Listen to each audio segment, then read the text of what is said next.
नमस्कार साथियों, मैं हूं जोगिंदर सिंह और आप देख रहे हैं चंडीगढ़ कॉरिडोर। दिनांक आज 7 सितंबर है और दिन है रविवार। और आज आपके सामने दूसरी बार उपस्थित हो रहा हूं क्योंकि खबर ही कुछ ऐसी निकल के आ रही है जिसको आपके साथ साझा करना मुझे लगता है आवश्यक है। और वो खबर ये है कि जिस उपराष्ट्रपति धनखड़ जी को इन्होंने बहुत हल्का समझ के इनको यहाँ उनका रिजाइन लिया था, अब वो धनखड़ जी कितने भारी पड़ रहे हैं आज इनको एहसास होता होगा। वो क्यों? क्योंकि भाजपा के राष्ट्रीय अध्यक्ष जेपी नड्डा जी के द्वारा बताया जा रहा है 6 तारीख की को रात्रि भोज था इनके अपने सांसदों का के लिए, जो कि रद्द हो गया। रद्द क्यों हो गया? उसमें खबर ऐसी आ रही थी क्योंकि उसके बीजेपी के अंदर ही कुछ सांसद विद्रोह की मुद्रा में हैं और जिसके चलते ये सब हुआ। और ये नहीं चाहते थे इनके अपने सांसद भी वहाँ पूरे ना पहुँचे या कोई ऐसी बात वहाँ खड़ी हो जाए जिससे इनको जवाब देते ना बने इनको। और दूसरा रात्रि भोज था प्रधानमंत्री जी के द्वारा एनडीए के जो घटक दल हैं उन सब के साथ प्रधानमंत्री जी का के निवास स्थान पर उनको रात्रि भोज दिया जाना था। वो था 8 तारीख को, क्योंकि 9 तारीख को बताया जा रहा है उपराष्ट्रपति जी का चुनाव होना है।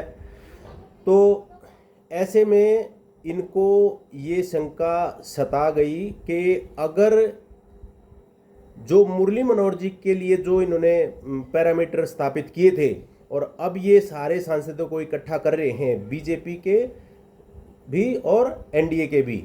एनडीए वाले तो आप उनके ऊपर ये शायद इतना ना भी करें शंका, लेकिन इनको अपनों से खतरा है। अब वो इस बात को अवश्य उठा सकते थे कि आपके 75 साल पूरे हो रहे हैं 17 सितंबर को, तो उसके बारे में आप बताइए क्या कर रहे हैं। जो दरवाज़ा आपने, जो कमरा आपने तैयार किया था मार्गदर्शन मंडल, उसमें आप कब जा रहे हैं?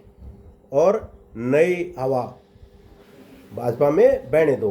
तो अगर ये बात उठ जाती इनके तो ये बहुत भारी पड़ने वाला था। इसलिए ऐसा बताया जा रहा है कि इसी बात के डर से इन्होंने दोनों रात्रि भोज कैंसिल कर दिए, रद्द कर दिए। ये अब इनको समझ में आता होगा कि सतपाल मलिक को जिस तरह से इन्होंने हल्का बना दिया था, वो बेशक बयान देते रहे, लेकिन ये उसी जाट नेता होने के नाते बिल्कुल निश्चित तौर पर इन्होंने वही किया है उनके साथ। एक जाट नेता को ये सोच करके कि ये अपनी नेतागिरी चला रहा है इसके अंदर, जो कि ये पसंद नहीं करते दो गुजराती भाइयों के आगे, इनको ये कतई पसंद नहीं था। इसलिए इनका रिजाइन लिया गया, दिलवाया गया इनसे, और महीने से ज़्यादा हो गया था इनको, ये सामने भी नहीं आ रहे थे। हालांकि वो अभी भी सामने इतना ज़्यादा नहीं है, 1-2 जगह वो दिखे हैं जब वो कांग्रेसी एमएलए होने के नाते जब वो राजस्थान में अपना एप्लीकेशन दे के आए कि मुझे वो पेंशन दी जाए, ऐसा कुछ सुनने में आया था। तो ये अब जगदीप धनखड़ जी कितना भारी पड़ने वाले हैं, कुछ ये ऐसा हो गया है इनकी सूंड में घुस गए वो चींटी बन के। इन्होंने चींटी समझा था ना उसको, अब वो हाथी के सूंड में किस तरह से घुसे हुए हैं। अब इनको आटा दाल नजर आ रहा है ये हो क्या गया हमारे से। ये इतनी इन्होंने गुणा भाग इन्होंने किया नहीं था। अगर किया होता तो ये इतनी जल्दबाजी भी नहीं की होता। और अगर ये सारी कराधारी अगर एक अमित शाह जी की है तो ये अब पूरी बीजेपी को बहुत भारी पड़ने वाला है, विशेषकर मोदी जी को। अगर ये ऊक चूक हो गई, उपराष्ट्रपति अगर इंडिया गठबंधन का अगर बन गया तो निश्चित तौर पर आप देखिएगा इसके कितने गंभीर परिणाम निकलने वाले हैं। और अब इसमें नीतीश कुमार जी का तो इतना ज़्यादा ये नहीं इतना दबाव मानते, लेकिन वो इनको पता होगा क्यों नहीं मानते, या उनकी कौन सी नस दबी हुई है इनके पास में जो वो अब चूं भी नहीं कर रहे हैं। हाँ, चंद्रबाबू नायडू जी जब भी दिल्ली आते हैं तो अच्छा खासा मोटा माल अपने राज्य के लिए लेके जाते हैं, इसमें कोई शंका नहीं। और अगर मस्तिष्क में भी अगर ये बात घुस गई तो वो आप सोच सकते हो दोस्तों, जो जीएसटी रिफॉर्म जो चल रहा है ना हमारे को, ये जो ध्यान भटकाने के लिए ये सब चीज़ें हो रही हैं, इसके पर्दे के पीछे आप सोचो चंद्रबाबू नायडू इनसे क्या क्या मोल भाव कर रहे होंगे।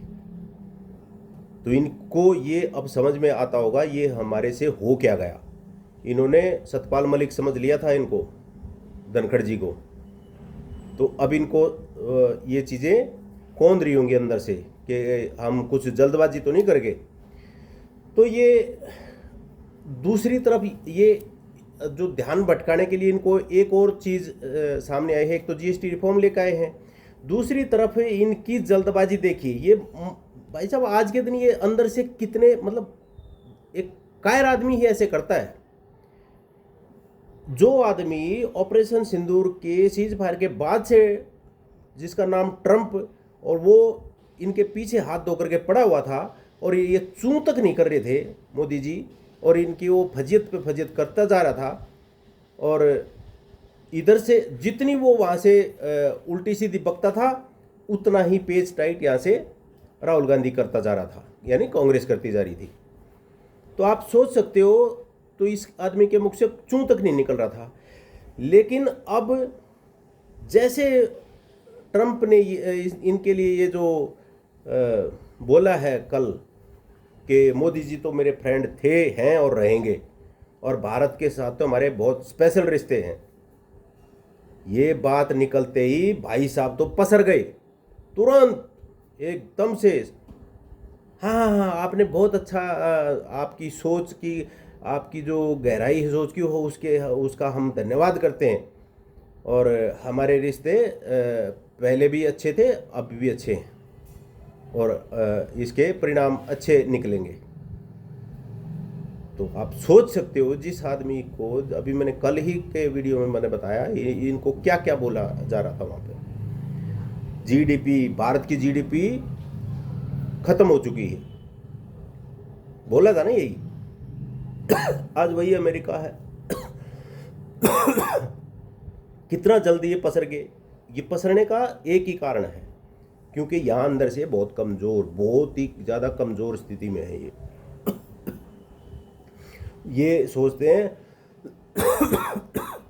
कि अब वो पहले की तरह ढोल पीटा जाएगा कि हाँ हाँ मोदी जी ने तो देखो ट्रंप को सीधा कर दिया, विदेश नीति में देखो, कूटनीति में देखो, कितना जो लोग भारत में मोदी जी की आलोचना कर रहे थे उनकी विदेश नीति देखो, उनकी कूटनीति देखो, देखो ट्रंप कैसे सीधा हो गया, जबकि वो चल भी रहा है ऐसा उसमें गोदी मीडिया में। तो ये चीज़ें एक संप्रभु राष्ट्र के लिए ये चीज़ें शोभा नहीं देती। मैंने पहले भी कहा था, जब ये चीन की तरफ गए थे इनको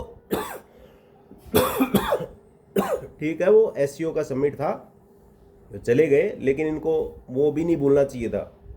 ब्रिक्स सम्मेलन हुआ था साउथ अफ्रीका में, चीन वहाँ नहीं गया था, रसिया वहाँ नहीं गया था, ये भाई साहब जाके बैठे थे वहाँ पर। और अब एससीओ हुआ तो ये इनको वहाँ से बचना चाहिए था। लेकिन चलो मैं उन लोगों में से नहीं हूँ कि बहुत ज़्यादा इस चीज़ के मैं पीछे पड़ूँ। विदेश नीति एक अपना तरीका होता है, उसमें जो बेस्ट से बेस्ट होता है या कोई मोमेंट ऐसा होता है उसको भुनाना आवश्यक हो जाता है। तो हो सकता है इन्होंने उसी करके वो भुनाया हो, एससीओ बैठक में गए।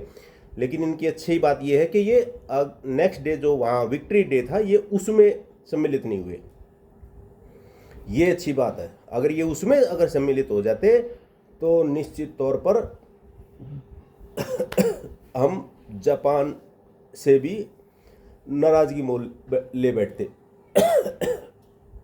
चलो ये चीज़ें अच्छी हुई तो हम जो चीज़ अच्छी हुई है हम उसको अच्छी बोल रहे हैं। लेकिन जो ये इनका जो उपराष्ट्रपति वाला जो चुनाव इनके सूंड में घुसा हुआ ना, ये हालत बहुत पतली इनकी, बहुत ही ज़्यादा पतली। तो ये निश्चित तौर पर कुछ ना कुछ गुल खिलाएगा, और गुल खिलाएगा तो भाई साहब का तो अब समझ में ही नहीं आता। हालांकि वो नक्सली मीडिया तो बहुत कुछ इसके बारे में उल्टा सीधा बोल रहा है, हम तो उन वर्ड को यूज़ नहीं करेंगे। बाकी देखते हैं क्या कुछ होता है, क्या कुछ होने वाला है। और क्योंकि ये अपडेट था, एकदम से आ रहा था सामने और ये चीज़ें चल रही थी। हाँ, इसमें एक अपडेट और आया हुआ है, वो हालांकि कल से चला हुआ है, टाइम्स नाउ पे भी चला हुआ है, और आज वो नक्सली मीडिया ने उठा रखा है। जो उसमें ये है, कोई विघ्नेश शिशिर करके है कोई कर्नाटक से, और उसने कोई लखनऊ, सॉरी, हाँ, यूपी हाई कोर्ट में उसने कोई एप्लीकेशन लगा रखी थी राहुल गांधी की जो सिटीजनशिप के बारे में। तो वो हाई कोर्ट उनको बार बार कैंसिल कर रहा था, और उन्होंने अपने ऑर्डर में ये भी बोला था कि अगर आप इससे भी संतुष्ट नहीं तो आप इसका रिव्यू कर सकते हैं, रिव्यू पिटीशन डाल सकते हैं।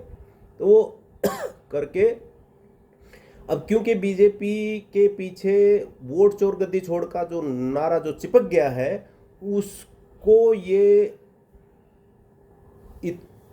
अपनी सत्ता को ये इतना जल्दी ये खोने को तैयार नहीं है। तो इसलिए उस विघ्नेश शिशिर को, जिस आदमी को कोई नहीं जानता था, आज वो पूरी मीडिया में वो आदमी छाया हुआ है कल से। क्यों? क्योंकि ईडी ने उसको समन किया है। क्यों किया है? क्योंकि उसने सिटीजनशिप वाला वहाँ लगा था, हाई कोर्ट से तो उसको कोई राहत मिली नहीं, लेकिन अब ईडी सक्रिय कर दी भाई साहब ने। ऐसा बताया जा रहा है कि आपके पास क्या है, राहुल गांधी के जो आप सिटीजनशिप, ब्रिटिश सिटीजनशिप के बारे में जो आप बोल रहे हैं, तो वो लेकर के आइए सारे डॉक्यूमेंट। जबकि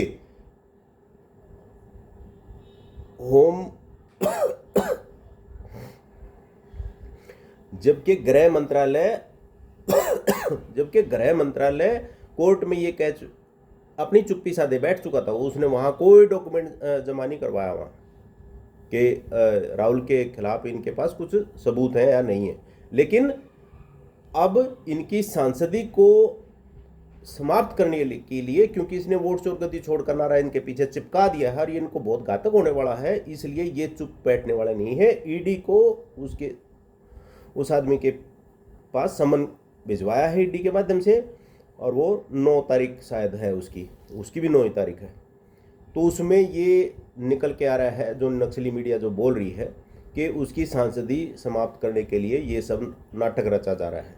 भाई साहब, अपनी पूरी जितने इनके अंदर जो शक्ति है, जितने इनके पास षड्यंत्र है, वो सारे आजमाएंगे, ये सारे टोटके आजमाएंगे। इसकी सांसदी को ही समाप्त करो दोबारा से, जैसे पहले की थी।